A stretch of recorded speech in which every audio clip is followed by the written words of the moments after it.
Hi friends, அனைவருக்கும் வணக்கம். தமிழக வெற்றி கழக தலைவர் விஜய் அவர்கள் 2026 தேர்தல் பரப்புரைக்காக தற்போது தமிழ்நாடு முழுவதும் தேர்தல் பரப்புரைக்காக செல்வதை தொடங்கியிருக்காரு. அவர் தொடங்கின முதல் நாளே பயங்கர ஒரு அதிர்வை ஏற்படுத்தியிருக்கு. அதாவது நிறைய எதிர்கட்சிகள்லாம் கூக்குரல் எழுப்ப ஆரம்பிச்சிருக்காங்க, கதறல் சத்தம் கேட்க ஆரம்பிச்சிருக்கு.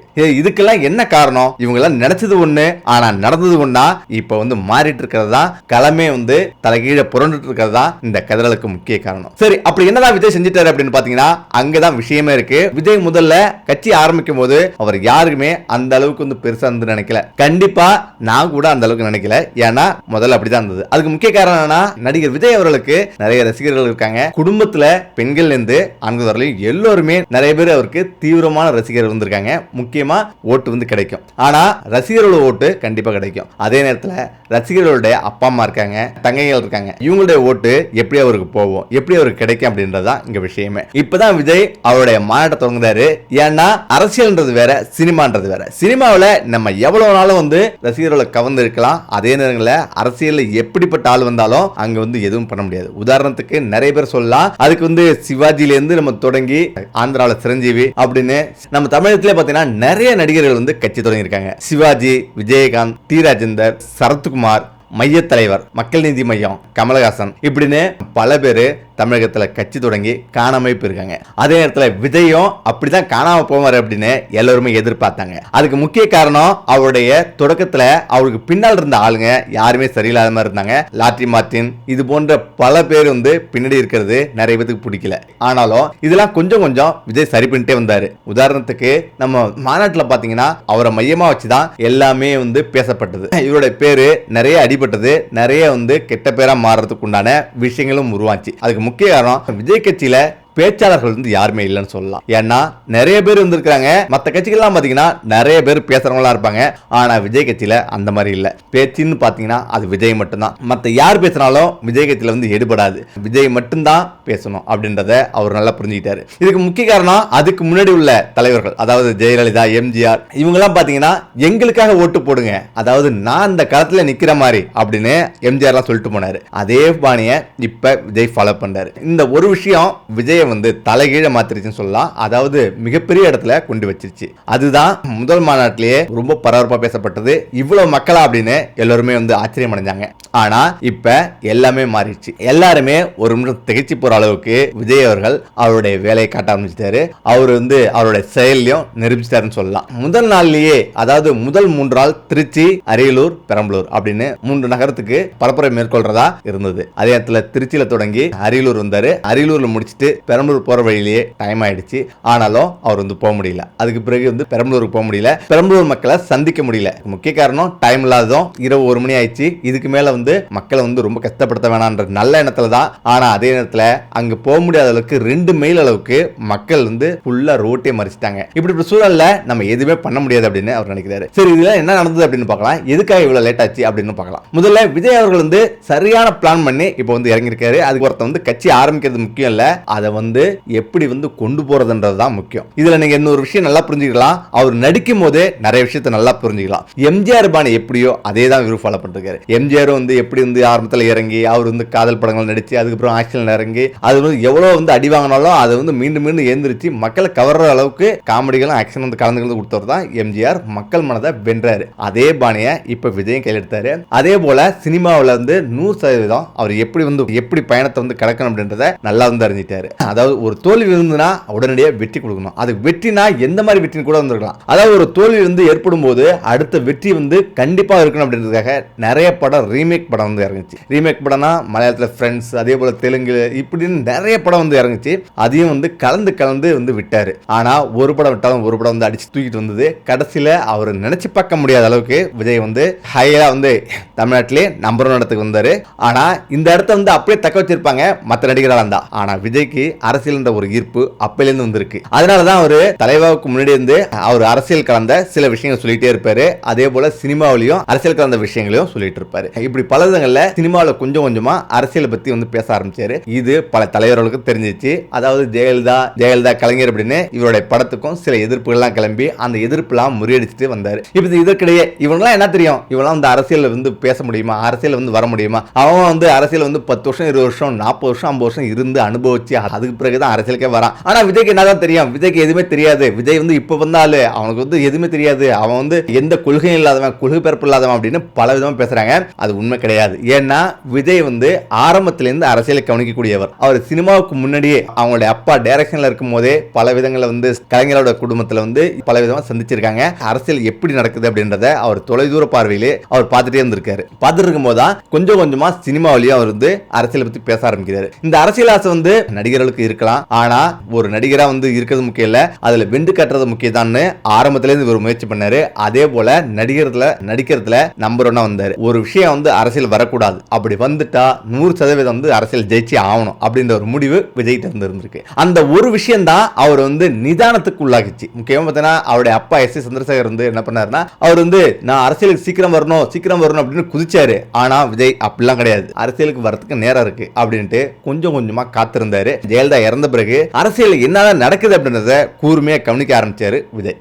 ஆனா ஏடிஎம்கேல ஜெயலலிதா இறந்த பிறகு அதுல பெரிய ஒரு பிளவு ஏற்பட்டது. மிகப்பெரிய அந்த கட்சியை கேள்விக்குறியாச்சு. இந்த இடத்துல விஜய் அவர்கள் நிதானமா சிந்திச்சு, அதாவது ஒரு முறை இறங்கக்கூடாது, இறங்கினா நிரந்தரமா அரசியல் நம்ம இருக்கணும்ன்ற ஒரே புடியோட அவர் காத்திருந்தாரு. சரியான நேரத்தில் 2026 தேர்தலுக்கு முன்னாடி ஒரு வருஷத்துக்கு முன்னாடியே கட்சி ஆரம்பிச்சு அவர் என்னென்ன பண்ணணுமோ எதாவது செய்யணுமோ அதை சரியா செஞ்சு இன்னைக்கு மிரட்டலோட எல்லா தலைவர்களையும், அதாவது ஆளுங்கட்சி எதிர்கட்சி அப்படின்னு எந்த கட்சியா இருந்தாலும் சரி அத்தனை கட்சி தலைவர்களையும் ஒரு நிமிஷம் ஆடி போக வச்சிருக்காரு நடிகர் விஜய் அவர்கள். அதுக்கு முக்கிய காரணம் அவருக்கு பின்னால் இருந்த கூட்டத்தை பார்த்துலாம் நாங்க பயப்பட மாட்டோம், கூட்டம்லாம் எல்லா கூட்டமும் ஓட்டு விழாது அப்படின்னு சொல்றாங்க. ஆனா அது உண்மை கிடையாது. அதாவது இப்படி ஒரு கூட்டம் வந்ததுதான் எம்ஜிஆர் இருக்கும், இப்படி ஒரு கூட்டம் வந்ததுதான் ஜெயலலிதா அவர்களுக்கும். அவங்களுக்குலாம் வந்த கூட்டம் 70% 80% ஓட்டா மாறிச்சு. அது போல விஜய்க்கும் நடக்கலாம். விஜய்க்கும் கண்டிப்பா அவரு நினைச்சு பார்க்க முடியாத அளவுக்கு அவர் மிகப்பெரிய ஒரு வெற்றிடத்தை எட்டலாம். விஜய் வெளியில பார்க்கறதுக்கு ஒரு சாதாரண ஆளா தெரிஞ்சாலும் அவங்களுக்குள்ள 1000 பிளான் இருக்கும். நீங்க நம்ம வெளில இருந்து பார்த்துட்டு இருப்போம், என்ன அரசியல் பண்றான், ஒரு கொள்கை இல்லாம பண்றான் அப்படின்னு சொல்லலாம். ஆனா அவங்களுக்கு பின்னாடி விஜய் எத்தனை வருஷம் அவர் காத்திருந்தாரு. இப்போ ஒரு சராசரி மனுஷன் நம்மளே அரசியலை பத்தி 1000 விஷயம் நம்ம சிந்திக்கிறோம். ஆனா விஜய் அவர்கள் நம்மளை விட 100 மடங்கு சிந்திச்சிருப்பாரு. அதுக்கு முக்கிய காரணம் ஒரு தொண்டனே இவ்வளவு யோசிக்கும் போது ஒரு அரசியல் தலைவர் எவ்வளவு யோசிக்கணும். அதே போலதான் விஜய் அவர்களும் அவர் யோசிச்சு நிதானம் முடிவெடுத்து அந்தந்த மாவட்டத்தில் அந்தந்த எம்எல்ஏக்கு நிக்கிறவங்களுக்கு சீட்டு கேட்கறவங்களுக்கு அவங்களுடைய குறைகள், ஒவ்வொரு மாவட்டத்திலையும் என்னென்ன நிறை குறைகள் அப்படின்னு அதை கரெக்டா புரிஞ்சுக்கிட்டு கரெக்டா அடிச்சாரு. இப்ப தேர்தல் பரப்புரைக்கு வரும். இப்ப தேர்தல் பரப்புரைக்கு விஜய் எப்படி வந்தாரு, அவர் ஏன் இவ்வளவு லேட் ஆச்சு, அவர் என்ன காரணம் பெரம்பலூர் போக முடியல, இப்ப அடுத்த கட்ட பிளான் என்னவா இருக்கும் அப்படின்னு பாத்தீங்க அப்படின்னா, விஜய் அவர்கள் அவரால் பிளைட், அதாவது தனி விமானம் மூலம் இங்க வந்திருக்காரு. தனி விமானம் மூலம் திருச்சி வந்தாரு. அந்த திருச்சி வந்த விமானம் அது சொந்த விமானம். விஜய் அவர்களை சொந்தமா வாங்கி அந்த விமானத்தை வச்சிருக்காரு. அந்த விமானம் ஒரு சொகுசு விமானம் கிடையாது. அந்த விமானம் ஒரு சாதாரண ஒரு விமானம் தான். அந்த விமானத்துல 10 பேர் அமரக்கூடிய அளவுக்கு அந்த விமானம் இருக்குது. அந்த விமானம் 4000 கிலோமீட்டர் கிட்ட பயணிக்கக்கூடியதுதான். அது 100 கோடி ரூபாய்க்கு விஜய் வாங்கியிருக்காரு. அப்படிப்பட்ட ஒரு விமானத்தில் தான் அங்கிருந்து சென்னையில இருந்து திருச்சிக்கு பயணம் செஞ்சாரு. அவர் இறங்கியிருக்காரு. எந்த ஒரு நாட்டிலுமே எந்த ஒரு விமானத்தையுமே அந்த ஒரு மணி நேரத்துல இவ்வளவு நேரத்திலேயே 8000 பேர் அந்த விமானத்தை ட்ராக் பண்ணதா சரித்திரமே கிடையாது. அத்தனை சரித்திரத்தையும் உடைச்சிருக்காரு நடிகர் விஜய் அவர்கள். அவர் விமானத்துல இறங்கின உடனே அவ்வளவு பேர் இதுக்காக காத்திருக்காங்க. அதாவது அவருடைய பரப்புரைன்றது திருச்சியில காந்தி மார்க்கெட் அருகில எம்ஜிஆர் சிலைக்கு எதிராக அவருடைய பரப்புரை இருக்குது. ஆனாலும் அந்த விமான நிலையத்திலிருந்து திருச்சி அந்த அவருடைய பரப்புரை மரக்கரைன்னு சொல்லக்கூடிய அந்த இடத்துக்கு வரதுக்கு அவருக்கு 5 மணி நேரம் ஆயிருக்கு. அவர் அங்கிருந்து அந்த அளவுக்கு ரசிகர் கூட்டத்திலிருந்து மக்கள்ல இருந்து குழந்தைகள் இருந்து சிறுவர்கள் இருந்து எல்லோருமே குடும்பமா வந்திருக்காங்கன்னா பாத்துங்க, எந்த ஒரு நடிகருக்கும் இல்லாத ஒரு விஷயம் தான் நடிகர் விஜய் அவர்களுக்கு இருந்தது. இப்ப அவர் அங்கிருந்து அந்த பரப்புரைக்கு வரதுக்கு சரியா 5 மணி நேரம் ஆயிருக்கு. 5 மணி நேரம் கஷ்டப்பட்டு அவர் கரெக்டா அந்த பரப்புரை இடத்துல இறங்குறாரு. இப்ப அங்க வந்துட்டு அங்க மக்களை சந்திக்கிறாரு. இந்த இடத்துல ஒரு பெரிய ட்விஸ்ட், அதாவது அவர் கரெக்டா அவர் இறங்குறாரு. அந்த நேரத்துல ஆம்புலன்ஸ் வருது, பவர் கட்டாவது, எல்லாமே நடக்குது. ஆனாலும் விஜய் அவர்கள் முதலா பரப்புரை தொடங்குறாரு. இந்த இடத்துல திடீர்னு 2 நிமிஷம் தான் பேசுறாரு, அவருடைய மைக் ஆஃப் ஆயிடுது. அவர் சொல்ல வந்த விஷயத்த சொல்லவே இல்லை அப்படின்னா பாத்தீங்க. இருந்தாலும் எந்த ஒரு மோசலிப்பும் இல்லாம மைக் அழகா தூக்கி போட்டது. அங்கதான் விஜய் அவர்கள் வந்திருக்காங்க. எத்தனையோ கட்சி தலைவர்கள் பார்த்திருப்பீங்க, ஆனா டென்ஷன் ஆயிருவாங்க. விஜய் அவர்கள் அவ்வளவு அழகா கூலா இருந்தாரு. அதுக்கு முக்கிய காரணம் முதல் முறையா வந்து வாழ்க்கையில முதல் முறையா தேர்தல் பரப்புரைக்காக வராரு. அந்த முதல் நாள் எந்த ஒரு கோபமும் படாம எதுவுமே பண்ணாம அவ்வளவு அழகா பொறுமையா நின்று ஆயிரக்கணக்கான மக்கள், அதாவது குறைஞ்சபட்சம் 50 பேர் இருந்திருப்பாங்க, அவ்வளவு மக்களிடம் அவ்வளவு அழகா வந்து பேசிட்டு அங்கிருந்து கிளம்புறாரு. அங்கிருந்து கிளம்பி அரியலூர் வராரு. ஆனா அவர் வரும்போது பாத்தீங்கன்னா உண்மையிலே வேற லெவலா இருந்தது. அவர் வரும்போது இடையில மக்களை சந்திச்சுட்டே வந்து வராரு. ஆனாலும் அவர் வந்து சொன்னதெல்லாம் வேற, ஆனா அங்க செஞ்சதெல்லாம் வேற. தேர்தல் பரப்புரைய எப்படி அவர் அட்டனை வெளியிட்டு இருந்தாரு அப்படின்னா, ஒரு இடத்துக்கு போவோம் 15 நிமிஷம் பேசுவோம், ஆனாலும் அதே போல ஒவ்வொரு டிஸ்ட்ரிக்ட்லயும் போயிட்டு 15 நிமிஷம் பேசிட்டு போயிட்டு இருப்போம் அப்படின்ற மாதிரி இருந்தாரு. ஆனா நடந்தது வேற. போற இடம்லாம் அங்கங்க மக்களிடம் கையை கட்டிட்டு அழகா போறாரு. அங்கிருந்து அரியலூர் வரத்துக்கு திரும்ப 5 மணி நேரம் ஆகுது. அரியலூர் உள்ள நுழையத்துக்கு 1 மணி நேரம் கிட்டத்தட்ட ஆயிடுச்சு. அவரால் என்ன சொல்றதுனே தெரியல. நடிகர் விஜய் அவர்களுக்கும் மத்தவங்களுக்கும் என்ன சொல்றதுனே தெரியல. ஏன்னா அவங்க நினைச்ச பிளான் எல்லாம் சீக்கிரம் முடிச்சுட்டு பெரம்பலூர் போயிட்டு நீங்க 3 டிஸ்ட்ரிக்ட் முடிச்சுட்டு போயிடணும் அப்படின்னதுதான். ஆனாலும் அங்கிருந்து அரியலூர் உள்ள இரவு 7 மணிக்கு வராங்க. 7 மணிக்கு வந்து அவர் பேச ஆரம்பிக்கும் போது உள்ள வரத்துக்கு 1 மணி நேரம் ஆகுது.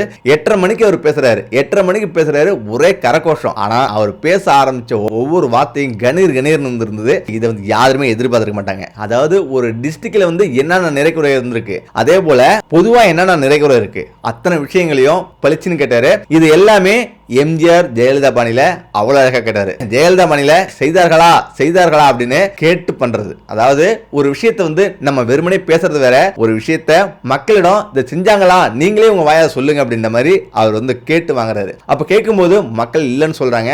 அந்த ஒலி வந்து கேக்குது. இப்ப இங்கதான் விஷயமே இருக்கு. யாரு ஒருவர் மக்களை புரிஞ்சுக்கிட்டு அவங்களுடைய நிறைகுறைகளை வந்து நேரடியா கேட்கிறாங்களோ அவங்களுடைய மனசுல ஆழமா இடம் முடிப்பாங்க. அப்படி ஒரு விஷயத்தை தான் நடிகர் விஜய் அவர்கள் செஞ்சிருக்காரு. இதெல்லாம் பார்த்துட்டு சில தலைவர்கள், அதாவது ஆளுங்கட்சியா இருந்தாலும் சரி, எதிர்கட்சியா இருந்தாலும் சரி, நாம் தமிழர் கட்சி தலைவர் சீமான் அவர்கள், அதே போல தமிழக முதல்வர் ஸ்டாலின், மற்ற மந்திரிகள் எல்லாரும் வந்து பொங்கி எழுதுறாங்க. அதாவது அவங்களுடைய பேச்செல்லாம் பாத்தீங்கன்னா ஒரு நிமிஷம் நம்மளுக்கு சிரிப்பு தான் வரும். ஏன்னா மூஞ்சில ஆடல அந்த அளவுக்கு எல்லாரும் உருன்னு வச்சுட்டு பேசுறாங்க. சரி, இப்ப வரும். இப்ப பெரம்பலூர் நேரம் கிளம்பி போறாரு. ஆனா பெரம்பலூர் போற வழியிலே வந்து பயங்கரமா வந்திருக்கு. ஏன்னா அவ்வளவு கூட்டம். இப்ப குன்னூர்ல போயிட்டு இடையில நிற்கிறாரு, அங்க கையை கட்டுறாரு. இப்ப ரசிகர்களும் குழந்தைகளும் அவ்வளவு பேர் நின்று இருக்காங்க. இப்ப நேரா பெரம்பலூர் போகணும். இப்ப பெரம்பலூர் எப்படியாவது போயிட்டு மக்களை சந்திக்கணும்ன்ற முயற்சியோட அங்க கிளம்பி போயிட்டு இருக்காங்க. இப்ப அந்த பெரம்பலூர்ல கரெக்டா அந்த பெரம்பலூர் சென்னை போற ரோட்ல அந்த முக்கில வந்து போய் நிக்கிறாரு.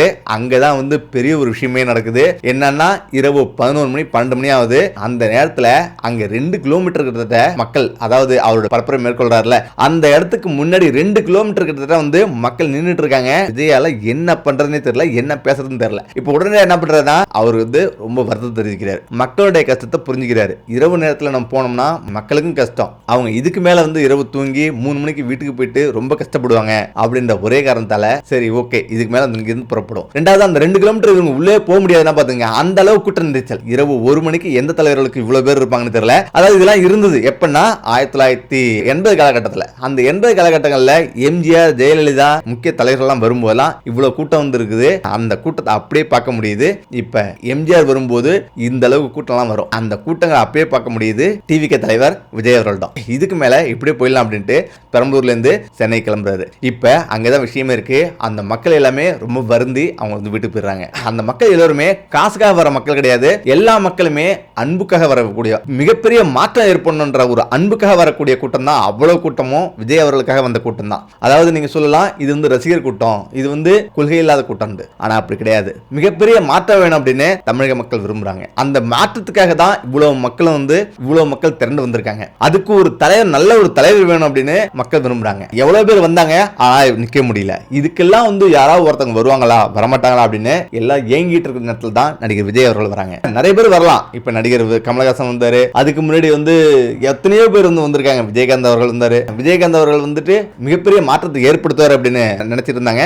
ஆனா விஜயகாந்த் அவர்களுக்கு திடீர்னு உடல்நல குறைவால அவரால் அடுத்த ஸ்டெப்புக்கு போக முடியல. அதே நேரத்தில் வேற யாராவது ஒரு தலைவர்கள் வரமாட்டாங்களா, அவங்கள வந்து மிகப்பெரிய ஒரு அரசியல் மாற்றத்தை ஏற்படுத்த மாட்டாங்களா அப்படின்னு மக்களுடைய மனதில் உள்ளது தெளிவா தெரியுது. இப்ப நீங்க சாதாரணமா வெளியில போய் 10 பேர்கிட்ட கேட்டீங்கன்னா 5 பேர் சொல்லுவாங்க நான் வந்து விஜய்க்கு தான் போட்டு போடணும். ஏன்னா புதுசா ஒருத்தவங்க வராங்க நம்ம ஆதரிப்போம் அப்படின்னு சொல்றாங்க. ஏன்னா ஒருத்தவங்க புதுசா ஒருத்தவங்க வந்தாதான் நமக்கு வந்து அடுத்த ஸ்டெப் வந்து புரியும் என்ன நடக்க போகுது அப்படின்ட்டு. அதே போல பாத்தீங்கன்னா பழைய தலைவர்கள்லாம் பாத்தீங்கன்னா எவ்வளவு ஆணவம் எவ்வளவு அதிகாரம், அவங்க கூட நெருங்க கூட முடியாது, அந்த அளவுக்கு அவங்களுடைய தலக்கணம் மேர்ந்து போயிருக்கிறாங்க. அது மட்டும் இல்லாம நிறைய ஊழல் நிறைய லஞ்சம் தமிழ்நாடு முழுவதும் நிறைஞ்சிருக்குது. இப்ப அங்க உள்ள கூட்டத்தை பார்த்து எல்லா தலைவர்களுமே எல்லாமே ஒரு நிமிஷம் மிரண்டு போறாங்க. முக்கியமா திமுக முக்கிய புள்ளிகள் எல்லாமே போயிட்டு கொடுக்க ஆரம்பிக்கிறாங்க. கொள்கை இல்ல, இவங்க வந்து அணில் குஞ்சுகி, இவங்க வந்து சினிமா பார்த்துட்டு வந்தவங்க அப்படின்னு எல்லாருமே கூற ஆரம்பிச்சாங்க. உண்மையிலேயே விஜய்க்காக வந்தவங்க தான் அத்தனை கூட்டங்களும். இந்த கூட்டங்கள் எல்லாருமே 99% வந்து மிகப்பெரிய மாற்றம் வேணும்னு நினைக்கிறாங்க. அதுக்காக தான் இன்னைக்கு இவ்வளவு பெரிய கூட்டம். சாதாரண கூட்டம் வரலாம், ஆனா இந்த அளவுக்கு வர்றது மிகப்பெரிய ஒரு மாற்றத்தை ஏற்படுத்தும். ஆக மொத்தம் 2026 தேர்தலில் மிகப்பெரிய ஒரு மாற்றம் நிகழ போறது அது உறுதிதான். சரி, அப்படியே இருந்தாலும் எந்த அளவுக்கு மாற்றம் நிகழும் அப்படின்னு பாத்தீங்கன்னா அங்கதான் விஷயமே இருக்கு. நம்ம எல்லாரும் நினைப்போம் எப்படி மாற்றம் நிகழ போகுது. ஏற்கனவே விஜயகாந்த் அவர்கள் வந்தாங்க, அவரும் ஒண்ணும் பண்ண முடியல. அதுக்கு முன்னாடி பல தலைவர்கள்லாம் வந்தாங்க, எல்லாருமே வந்து அப்படியே போயிட்டாங்க, அப்படிதான் நினைப்போம். ஆனா நடிகர் விஜய் அவர்கள் வந்தது மிகப்பெரிய மாற்றத்தை எதிர்நோக்கி சரியா வந்திருக்காரு.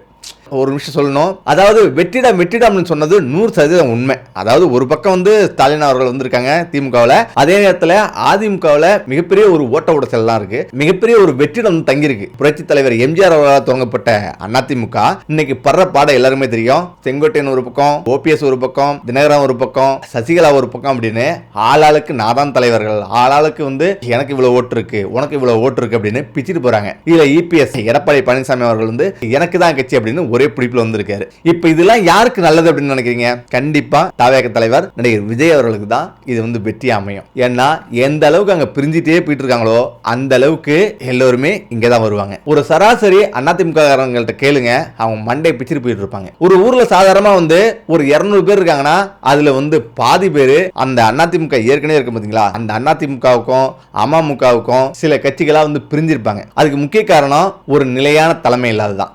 ஜெயலலிதா எம்ஜிஆர் போல ஒரு மிகப்பெரிய தலைவர்கள் இல்லாததான். இப்ப அந்த தலைவர்கள் இடத்தை தான் இப்ப யார் நிரப்ப போறாரு அப்படின்னா நடிகர் விஜய் அவர்கள். எத்தனை இடம் வருவார் அப்படின்னு கேட்டீங்கன்னா அங்கதான் விஷயமே இருக்கு. கண்டிப்பா 40 இருந்து 70 இடத்துக்கு கம்மி இல்லாம நடிகர் விஜய் அவர்களுக்கு வரதுக்கு 100% வாய்ப்பு இருக்கு. நிறைய பேர் சொல்றாங்க இவன் ஒரு இடம் கூட வந்து வர முடியாது அப்படின்னு கூட நினைக்கிறாங்க. ஆனா அது உண்மை கிடையாது. உண்மையிலேயே அரசியல்ல மிகப்பெரிய ஒரு மாற்றத்தை வந்து ஏற்படுத்துறது நடிகர் விஜய் அவர்கள் ஏற்படுத்த போறது உறுதி. அதுக்கு முக்கிய காரணம் என்னன்னா தற்போது கொடுக்கிற மக்கள் ஆதரவும் ஒரு மிகப்பெரிய ஒரு கட்சி திராவிட கட்சியான அதிமுக உடைஞ்சி சுக்குநூறா தெரிச்சு நிக்கிறதும், அதே நேரத்தில் திமுக என்ற ஒரு கட்சி மட்டும் நிலையா நிக்கிறதும், இப்ப அந்த திமுகவுக்கு எதிராக ஏதாவது ஒரு பலமான தலைவர்கள் வரமாட்டாங்களா அப்படின்னு மக்கள் நினைக்கிறதும், இப்படி பல விதங்கள்ல நம்ம தேடி பார்த்தோம்னா உங்களுக்கு புரியும். இங்கதான் வந்து விஜய் வந்து இருக்காரு. சரி, இதுக்கு இடையில வந்து சீமா தேமுதிக இதெல்லாம் என்ன பண்ணும் அப்படின்னு கேட்டீங்கன்னா அங்கதான் விஷயமே இருக்கு. சீமான் அவர்களுடைய மிகப்பெரிய ஒரு ஓட்டு வங்கிய தமிழக வெற்றி கழகம் விஜய் அவர்கள் கைப்பற்றுவார். இதனாலதான் சீமான் அவர்கள் இப்ப வந்து கதறது.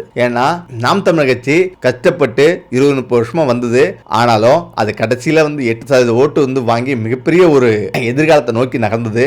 இன்னைக்கு மிகப்பெரிய கேள்விக்குறியா நிக்குது அப்படின்றது இன்னைக்கு. அதனாலதான் சீமான் கோவப்பட இவ்வளவு காரணம். சரி, நீ என்னதான் கோவப்பட்டாலும் அனைத்து மக்களுக்குமே பிடிக்கணும்ல. என்னதான் இருந்தாலும் நீ தமிழன் சொல்ற, மத்தவங்க எல்லாருமே நிறைய பேர் வந்து வெளியூர்ல இருந்து வந்திருப்பாங்க, நிறைய முஸ்லீம்ங்க வந்திருக்காங்க, நிறைய வந்து கிறிஸ்டியன் வந்திருக்காங்க. இப்ப அவங்களுடைய மனசுல நீ என்னதான் வந்து இவங்கெல்லாம் வந்து தமிழ் மக்கள் அப்படின்னு சொன்னாலும் ஆனா அவங்க மனசுல வந்து கண்டிப்பா கேட்காது. அவங்களுடைய மனசுலயும் தமிழன்னா மத்த மதத்துல இல்லாத அப்படின்ற ஒரு விஷயத்தை தான் வந்து நினைப்பாங்க. அதனால எப்படி இருந்தாலும் தமிழ்நாட்டில் வசிப்பவங்க எல்லாருமே வந்து ஒற்றுமையா இருக்கணும் அப்படின்ற ஒரு விஷயத்தை யார் கையில் எடுக்கிறாங்களோ அவங்க தான் இந்த நாட்டை ஆள முடியும். அப்படி வந்தவர் தான் நடிகர் விஜய் அவர்களும். அதுக்காக தான் மிகப்பெரிய ஒரு ஓட்டு வங்கிய இன்னைக்கு அவர் சுத்தி வந்திருக்குது. இன்னைக்கு ஆரம்பமே பட் சூப்பரா வந்திருக்கு. அது மட்டும் இல்லாம முதல் பயணத்திலேயே மிகப்பெரிய ஒரு தாக்கத்தை வந்து ஏற்படுத்தியிருக்காரு.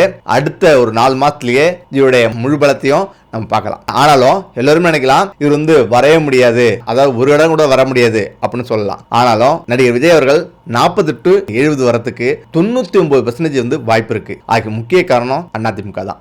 அதிமுக வந்து இன்னும் கொஞ்ச நாள்ல மிகப்பெரிய ஒரு தாக்கத்தை வந்து ஏற்படுத்தும். அதிமுகவில் எடப்பாடி பழனிசாமியை தவிர மற்றவர்கள் எல்லாருமே அதிமுகவுக்கு எதிராக நிக்க போறாங்க. அதுவும் விஜய்க்கு ஆதரவா தான் நிற்கும். அதே நேரத்தில் எவ்வளவுதான் வந்து மற்றவர்கள் கத்தினாலும் விஜய் ரொம்ப சைலண்டா வந்திருக்காரு. அது ரொம்பவே நல்ல ஒரு விஷயம். அதுதான் நல்ல தலைவர்களுக்கு நல்லது. அவங்க கத்தி பார்த்துட்டு அவங்களே சோர்ந்து போய் உட்காந்துருவாங்க. ஓகே, இந்த வீடியோ பிரச்சனை மீண்டும் அடுத்த சந்திப்போம். நன்றி, வணக்கம்.